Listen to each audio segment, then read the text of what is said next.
Honda and Toyota, their rivalry is about as well known as iPhone versus Android. Now, despite these companies' Japanese origins, today they are about as American as apple pie. Just take a look at the mid-sized truck market. Just a few years ago, the Americans completely abandoned it, leaving the Japanese the only choice if you wanted a smaller truck.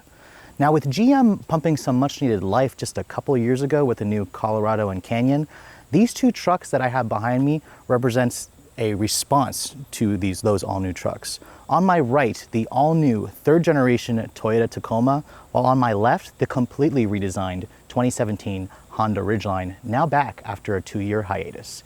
But which of these two Japanese trucks is the better choice? You're just gonna have to stick around and find out.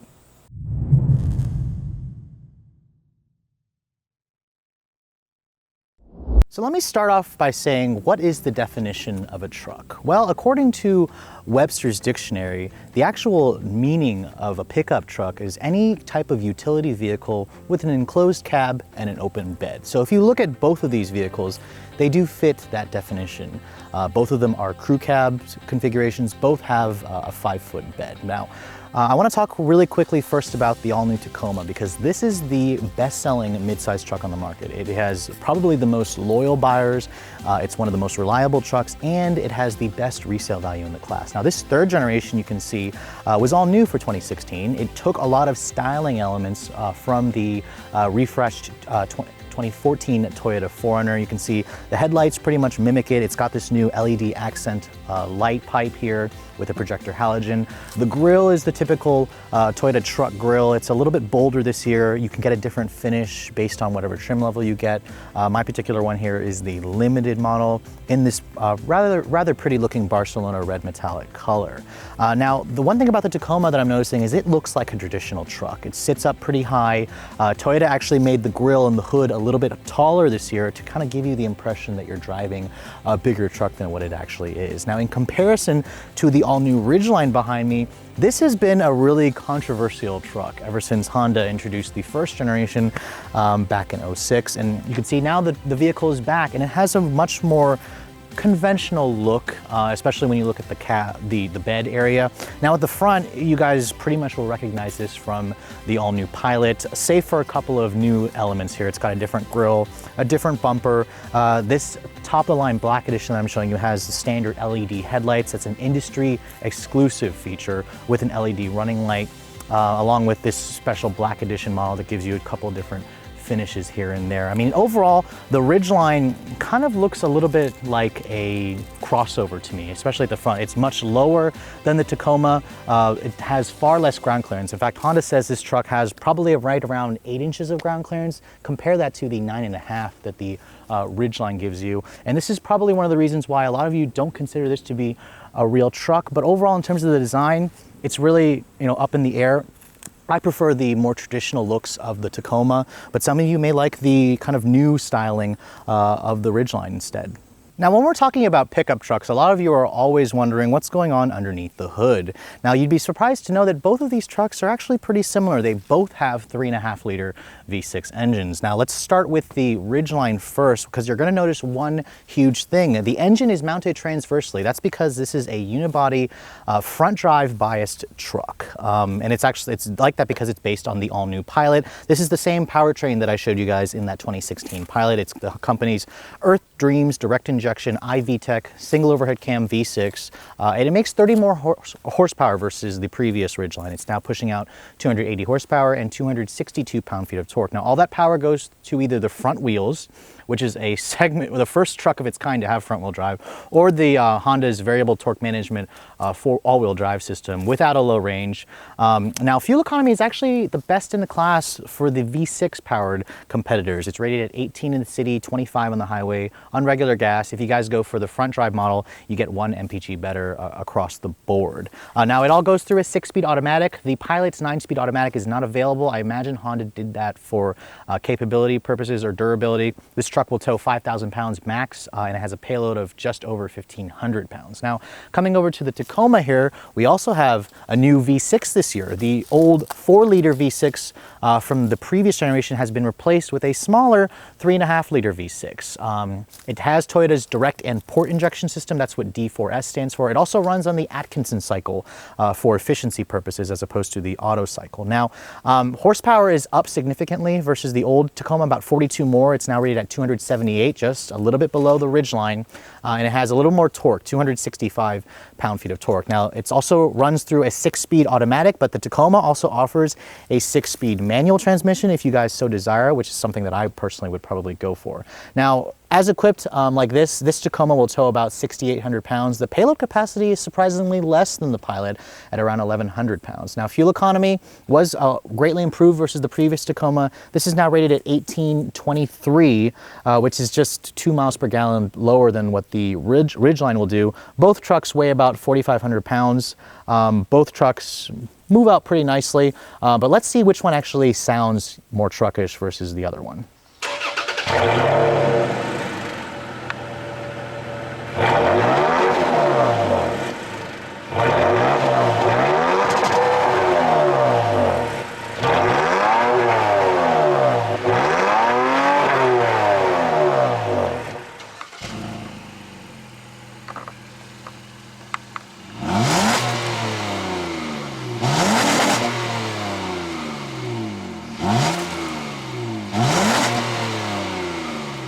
So I don't know about you guys, but I definitely think the Tacoma sounds way more truck-like, which is surprising because the 3.5-liter V6 is pretty similar to the engines that I've shown you in a lot of Toyota and Lexus cars. But anyways, let's talk about the design in the side and in the rear really quickly. Both trucks, as you can see, obviously crew cab configuration with the shorter 5-foot bed. That is the only way you can buy a Ridgeline. The Tacoma offers 2 different beds and 2 different 2 different cabs and 2 different bed lengths. You can also choose a longer 6-foot bed if you guys so desire. Now, let's talk about the Tacoma really quickly first. The side profile of the truck pretty much just looks like any traditional truck. You have this very distinct separation between the cab and the bed because this is a real truck underneath. It's got a ladder type frame, a live axle in the back. And you can see, compared with the old Tacoma, this one is a little bit longer. I want to say it's about 6 inches longer than the previous generation double cab. The whole thing stretches about 212 inches long. The wheelbase is like 127 inches long. Now, these wheels on my particular Limited are the 18s. These are the bigger wheels. If you guys go for a lower trim, like a TRD off-road or sport, they will have 17 or 16-inch wheels. Personally, I think that the off-road package is the best way to get this truck. And you can see it sits up a lot higher than the Ridgeline. I mean, you have 9.4 inches of ground clearance even on this Limited model, which is one of the top or the highest in the class. I believe the Canyon Colorado only have about 8.4. So it gives you that nice traditional look. Now at back, the taillights, you get a slightly different finish based on the trim level. The Limited kind of gives you the chromed out look, kind of going for a more elegant, luxurious finish. I don't really think so. I think the back just kind of reminds me of the defunct Mitsubishi Raider, which was a rebadged version of the Dodge Dakota all those years ago. Now, let's talk about the bed really quick because that's really important with a truck. Toyota gave us a nice easy open tailgate. It doesn't slam, which is nice. Most trucks in the class have this function. You can see the bed is definitely what you expect. It's got pretty high bed or sidewalls. It's pretty deep as well, and this is the shorter 5-foot bed. I want you to notice though, it is rather narrow. For example, I've got these same 2 tires set up in the Ridgeline, and you can't actually fit the tires side by side because the bed is not wide enough. You have the intrusion, the typical intrusion into the wheel wells from that frame, the live axle in the back. But Toyota does give you some nice touches back here. This bed liner that my tester has is good. It's got a tonneau cover, a hard tonneau cover, so it's sealed up. It's got LED lighting at night, so if you need to get your stuff here at night, you can see. And then it's got its own little power outlet here, a household inverter with an actual 3-prong, so that's nice. I mean, overall, one thing I really want to knock against the Tacoma is the fact that it's really difficult to get up in this bed. Now, I am short. I always like to point that out to you guys, but you can see there's not really any steps anywhere here. There's nothing really here. You kind of have to jump your way up into the bed. If you guys are shorter, this may be a problem. The Honda gives you a little bit more of an advantage if you guys need to get something that's up in the bed. Now, as you can see for the Ridgeline, this is where Honda took a completely different approach for the second generation. You can, the flying buttress design of the previous generation is gone. Honda owners, or Ridgeline owners, complained that it said it was just too weird. It made the sidewalls a little bit higher, so Honda kind of gave it just a more traditional look. The bed is definitely longer and wider. It's about 4 inches wider and 5 inches longer than the previous generation Ridgeline. So this has the longest bed in the midsize class for short beds. There is no long bed available like its competitors. Now, a couple things you're going to notice. There's this new little separation here, which is fake. It's just a little rubber accent or rubber portion here to kind of give you that cab and bed separation, even though this is not a frame type truck. It's a unibody. So this is really just for design purposes. But it gives the truck a more traditional, slightly conservative look, which is what their own Ridgeline owners said they wanted. Now, this one that I'm showing you is the top of the line black edition.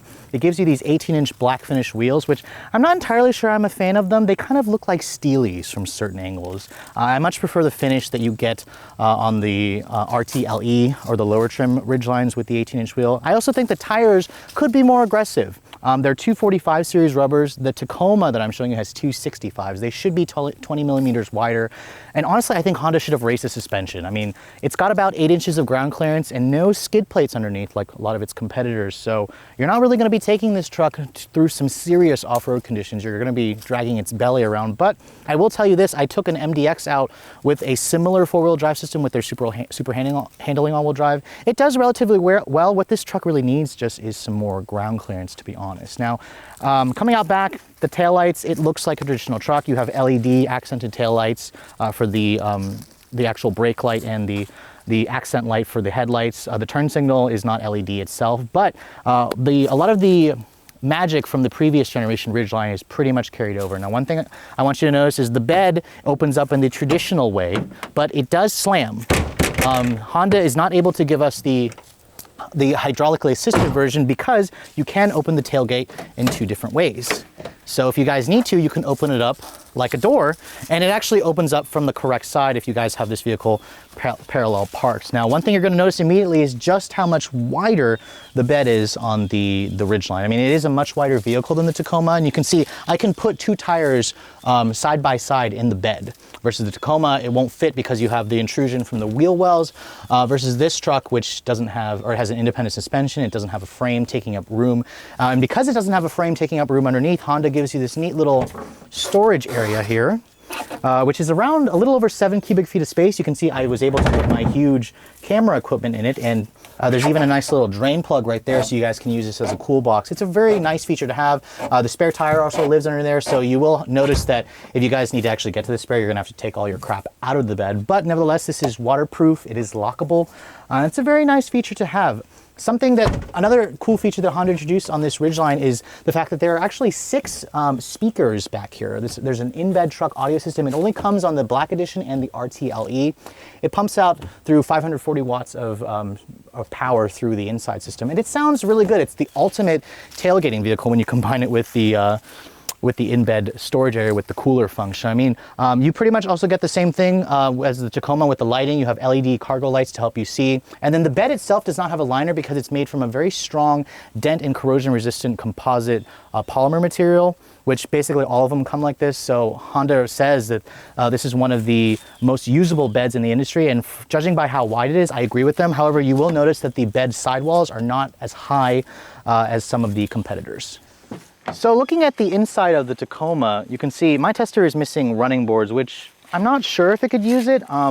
This one sits up higher, obviously, but there's no grab handle here, so that definitely makes it a little bit more difficult to get in and out of. But you can see this particular one that I'm showing you is the limited. It's the only model with leather, and it comes with this really nice brown leather and rather comfortable seats, actually. One thing that I'm noticing, it's missing height adjustment. This is only for the lumbar, and it's not power adjustable like what on the Ridgeline gives you. But getting in the truck, you can see it requires a little bit of a step in. I'm only 5'7". I would really like to see a grab handle here just to help you get in and out. But sitting inside the Tacoma's cabin, it feels good in here. It feels very traditional. You sit up high. The hood in this vehicle definitely gives you the impression that you're driving a bigger truck. Now, here's the key for the Tacoma. It's Toyota's smart key access system. It doesn't give you a remote start the way the Ridgeline does, but nonetheless, just put your foot on the brake and then push the button here to start the engine. And again, it sounds just like any other Tacoma, very truck-like, has a very nice exhaust note when the vehicle starts right up.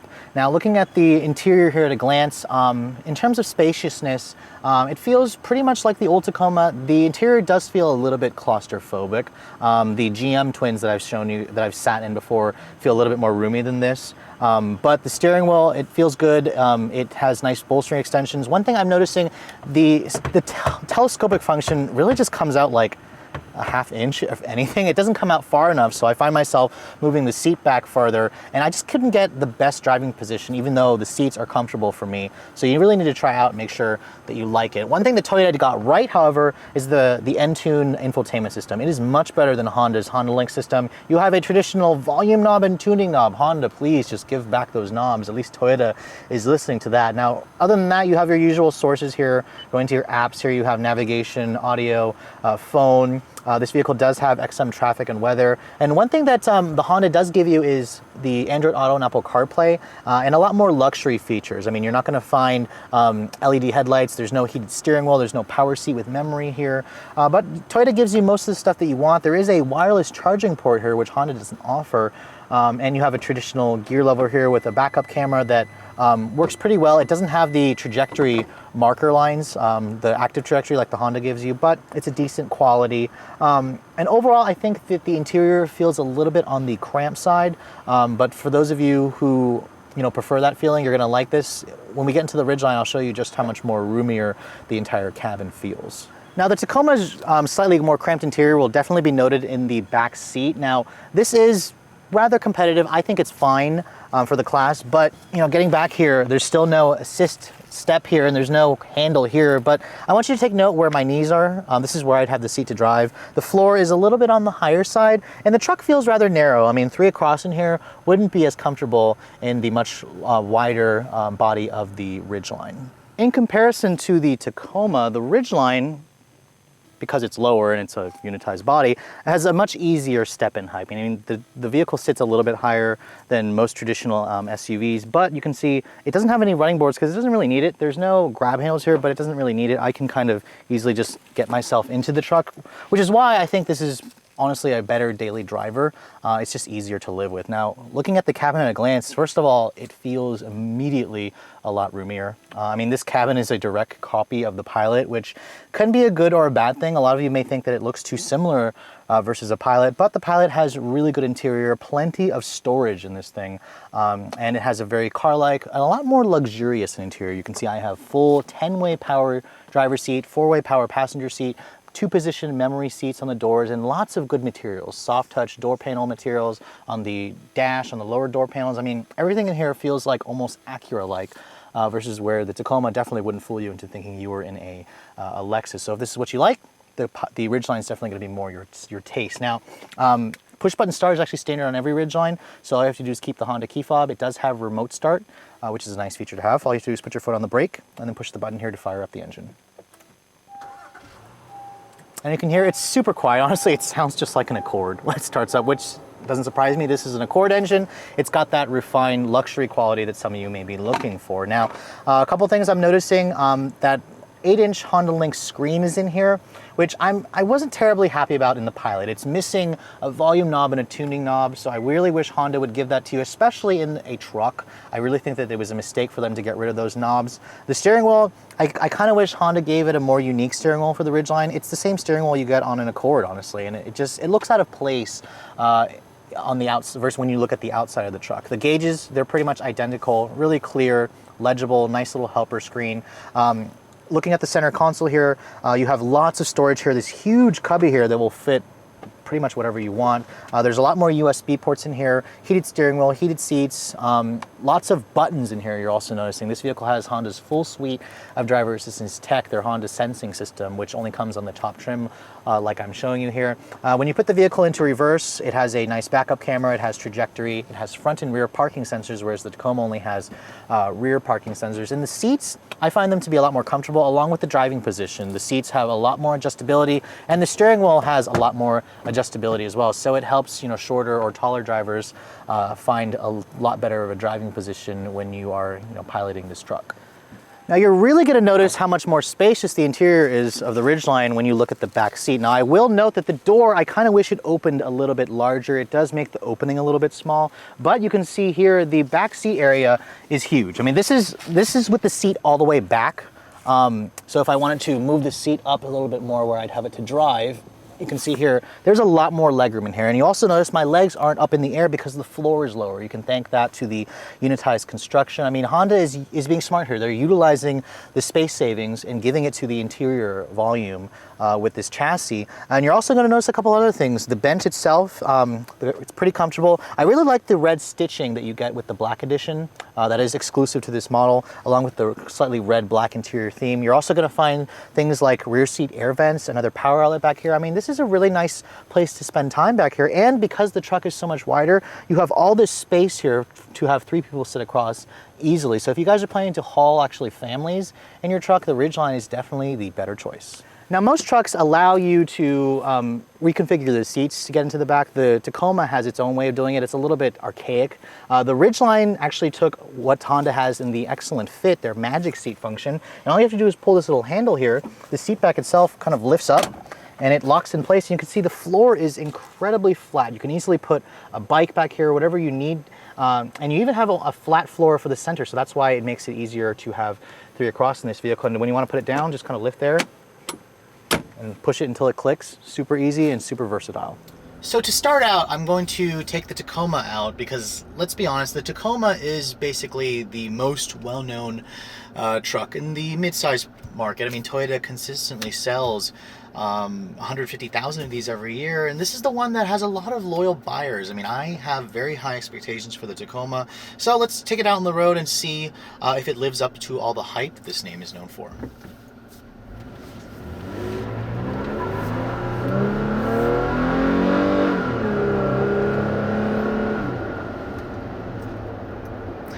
Now, initially, I'm gonna really to only briefly talk about the driving dynamics. If you guys are really interested to see my full thoughts on either of these trucks, make sure you watch my full Redline review. You can find the link for that in the description or up in the corner where there's a little link that you can click on. But anyways, to basically keep this brief, the Tacoma drives how you'd expect a traditional truck to drive. The steering is pretty good by truck standards. It's a little slow. It doesn't really give you much feedback. I mean, this is not a fun to drive car. This is not a sports car by any measures, but the Tacoma has a new level of refinement that the previous Tacoma didn't have. The ride definitely is still very truck-like. If you don't have stuff in the bed, it's a little bit unsettled. It kind of bounces around. I mean, this is a body-on-frame truck. It's got live axles in the back. It's got unequal length control arms in the front. But Toyota's done a really good job with, you know, old technology and making it better.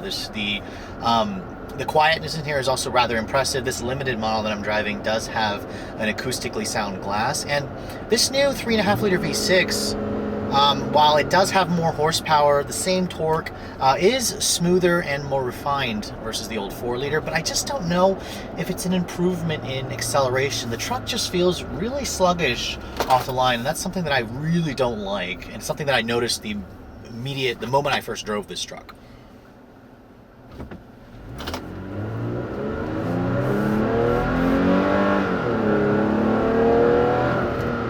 Now, this engine is basically a variation of what you find in a Camry or a Lexus IS 300. And I have to say that Toyota's done a good job at making it feel like a truck engine.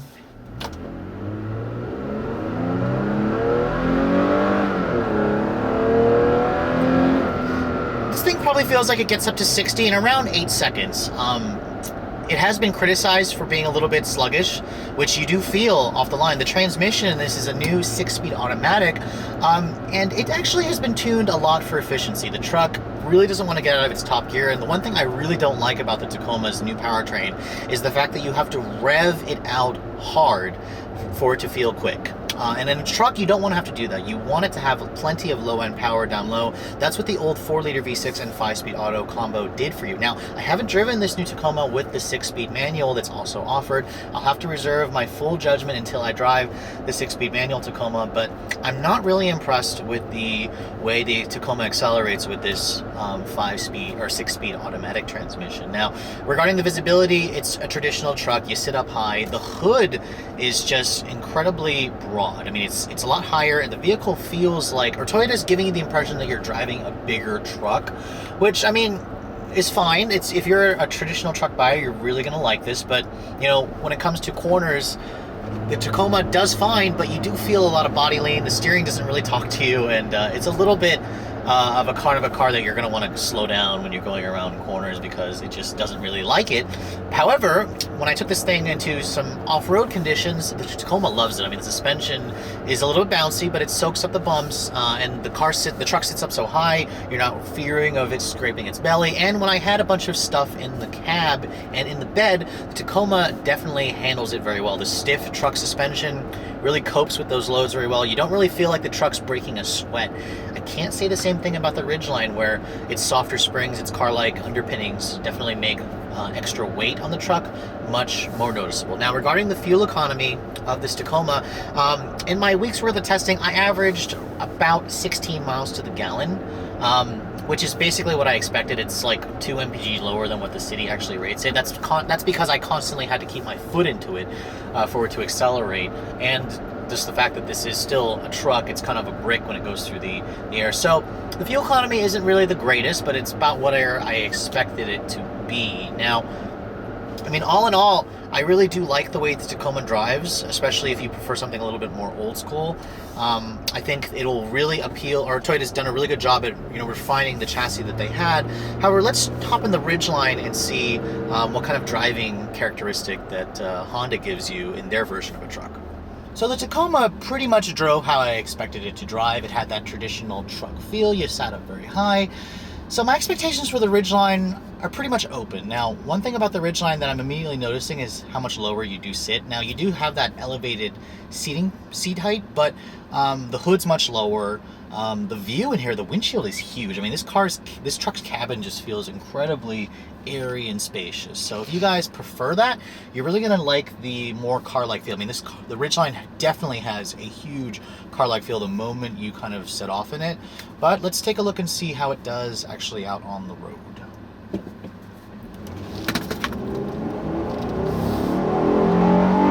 Oh, you hear that? It's got that little VTEC kick. I mean, that's kind of funny, actually. Ooh, check out that VTEC, man. That's VTEC just kicked in there on a truck. Anyways, so first setting off in the Ridgeline, first of all, you're going to notice it puts a smile on my face because this thing handles and drives basically like a big Accord. The steering is super light, precise. Also, it's just super car-like. I mean, I can't stress that enough. The ride quality in the Ridgeline is incredibly smooth. It basically feels like I've got stuff in the back of like a truck. For example, like a truck, usually you have to put stuff in the back. That's how you smooth out the ride. The Ridgeline just feels smooth all the time, even when it's completely unloaded. And that's why I think this is a better daily driver for most people, just because, you know, most of the times, well, at least depending on how you plan to use your truck, I probably would never, I wouldn't have stuff in the bed all the time. So this really appeals to me. I mean, the truck's just really light and easy to drive. The visibility in here is also good. You have larger side mirrors versus the Tacoma. The hood's lower, so you can easily see everything in front of you. Out of the back, the window is slightly larger, and honestly, the big mirrors just really help. Both trucks have blind spot monitoring, so I don't really have an issue driving either trucks, but I really like the initial feel that the Ridgeline gives you. It's just a more refined and pleasant feel.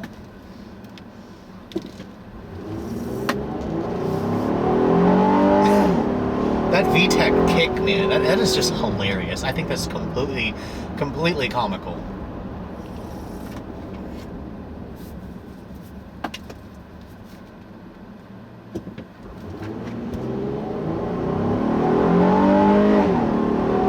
Very nice. Another thing I'm noticing immediately is just how much faster the Ridgeline is. It's surprising because both trucks have a 3.5 liter V6 with around 280 horses, 6-speed automatic, all-wheel drive, 4-wheel drive. But the Ridgeline feels like it gets to 60 about a second quicker, maybe like around 6.97 seconds. That feels right about right. The Pilot is a little bit faster, but this is a little bigger. This is a 15-inch longer vehicle, a foot longer wheelbase, so it is a little heavier than the Pilot. But the Ridgeline just kind of accelerates and drives with an urgency, a playfulness that you don't expect in a pickup truck because this is a car platform. That's really where the benefits shine. When you're out on the road, when you're driving this thing on your everyday commute to work, this is a much more pleasant vehicle. This is also a more pleasant vehicle on long trips. The seats are much more comfortable.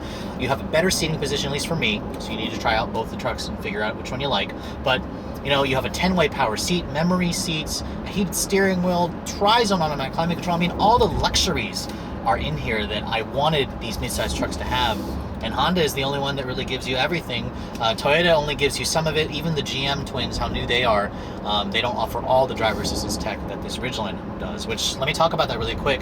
My tester has the full suite of Honda safety, Honda sensing. It's got adaptive cruise control, it's got lane keeping assist, it's got road departure mitigation, emergency forward collision warning with automatic braking. I mean, it has everything. This truck will basically just drive itself down the road and follow the traffic. Now, it doesn't follow the traffic to a complete stop. The adaptive cruise does shut off at about 18 miles an hour, but you know, the fact that Honda did include that on this fully loaded model is just really, really nice, and it really is a kind of a game changer for the mid-sized truck segment. Now, a lot of you may, disagree with me. You may think this is basically just a Honda Pilot. Of course, it's going to offer all those features. However, Honda didn't have to include them. They could have just said, all the other trucks don't have it. Screw you guys. We're not going to give you all those features. So it is nice and refreshing that they gave you all of the tech features that a lot of the younger buyers are definitely going to want. Another thing I also really appreciate, the Android Auto and Apple CarPlay. I really appreciated that. I love the in-bed trunk and the way the tailgate opens two ways. I wish that Honda offered the wireless phone charging pad the way that Tacoma does. And there are oftentimes, if I'm going to knock this car, sometimes I felt like I was driving on Odyssey, which isn't really that much of a stretch. The MDX platform and the Pilot platform is basically just a raised Odyssey platform, which in general is a raised Accord platform. Now, with a similarly sized engine, identical transmissions, the Honda surprisingly got better gas mileage in my real-world testing. I've been averaging around 18 miles per gallon in mostly city driving. On the highway, I really was impressed with this truck, because I was able to push it to almost 30 miles per gallon. I got around 29 miles per gallon on just a highway jaunt. That was about 5 miles per gallon better than what the Tacoma could muster up. So, I don't know if it has to do with the aerodynamics, the way Honda's tuned their V6. I mean, this does have cylinder deactivation, which the Tacoma, I believe, does not offer. So, I mean, the fuel economy is pretty impressive by truck standards. The city, is pretty much what I expected. The highway did surprise me a little bit. Now, it's pretty much obvious to you guys that I prefer the driving dynamics of the Ridgeline. However, I did notice that when I, loaded up the truck with stuff, the rear suspension does squat. I mean, you will notice that this is a unibody car platform, because it just doesn't cope with loads quite as well. When you load up the bed with a bunch of heavy materials, the back end sits down low, and you kind of feel a little bit of a change in the way the handling is. I mean, the front kind of squats up or lifts up, the back squats down, and that may be that is going to be a huge turnoff for you traditional truck guys. So when people tell you the Ridgeline is basically the kind of truck for a guy that's not a truck guy, basically me, that's one of the reasons why the Ridgeline appeals. It just appeals to a more unique type of buyer, not the traditionalists who actually will use their pickup truck to do truck things. Now, as tested, my Ridgeline Black Edition is the most expensive model, and this one's around $43,000, which is about $3,000 more than that fully loaded Tacoma Limited. Keep in mind that if you guys wanted to get the TRD Pro Tacoma, which is new for 2017, that will also touch around $43,000, $44,000. So, which one is the winner? Well, you'll just have to stick around and find out. Now, at the beginning of the review, I mentioned to you guys what the actual definition of a pickup truck was, at least according to Webster's dictionary. And you can see both vehicles fall under that definition. They both have enclosed cabs with a bed at the back. Now, let's talk about the new Tacoma really quick, because after driving the two trucks back to back, I definitely think the Tacoma is a wonderful truck. It'll really appeal to the traditionalists, especially those of you who are trading in your old Tacoma for a new one. It'll do all the truck things really well, it'll tow more, it'll cope with loads a lot better, and as you can see with all the ground clearance that Toyota gives you, it'll go through a lot more strenuous off-road courses, and you don't have to fear about it dragging its belly or damaging something on your brand new truck. The bed could be more useful depending on how you guys plan to use it. I think that Toyota has a truck that's a little more on the old school side. I really think the company could have done more to make this a little bit more innovative, when a lot of times I felt like I was still driving the old Tacoma, which brings us to the new Ridgeline. Now, a lot of you are gonna give me a lot of crap for the fact that this is not really a truck underneath, but I'm not the one to stick too closely with tradition. I think that Honda took the smarter route here with the new Ridgeline. It's more efficient. The V6 engine and 6-speed auto is much more powerful.